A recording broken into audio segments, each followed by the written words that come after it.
Praise the Lord. ஒரே ஒரு வசனத்தை கூட காண்பித்து கொடுக்கிறேன். யாத்ராகமம் 23வது அதிகாரம் 25வது வசனம். உங்கள் தேவனாகிய கர்த்தரையே சேவிக்க கடவீர்கள். அவர் உன் அப்பத்தையும் உன் தண்ணீரையும் ஆசீர்வதிப்பார். வியாதியை உன்னிலிருந்து விலக்குவேன்.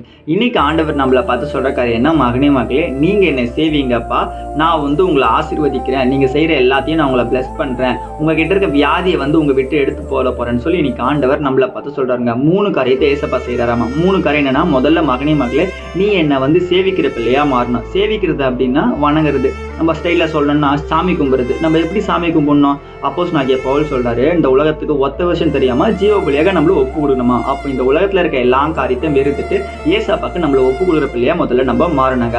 அப்படி நம்ம மாறும்போது என்ன நடக்கும்னு பாத்தீங்கன்னா, நம்ம அப்பத்தையும் தண்ணீரையும் ஏசப்பா ஆசீர்வதிப்பாருமா. அப்ப என்ன விஷயம்? நான் செய்யற எல்லா வேலையும், என்னுடைய தொழில, என்னுடைய படிப்புல, என்னுடைய வேலையில, என்னுடைய குடும்ப வாழ்க்கையில, எல்லா காரியத்துல ஏசப்பா என்ன பிளஸ் பண்ணுவாராமா. அவரை சொந்த ரட்சகரை ஏற்றுக்கொள்ளுங்க. நிச்சயமா நீங்க ரொம்ப நல்லா இருப்பீங்க. விசுவாசிக்கிறீங்கன்னா ஆமீன் போட்டுக்காங்க. இதே போல வைக்கிற வசனத்தை நான் ஃபாலோ பண்ணுங்க. God bless you. ஆமீன்.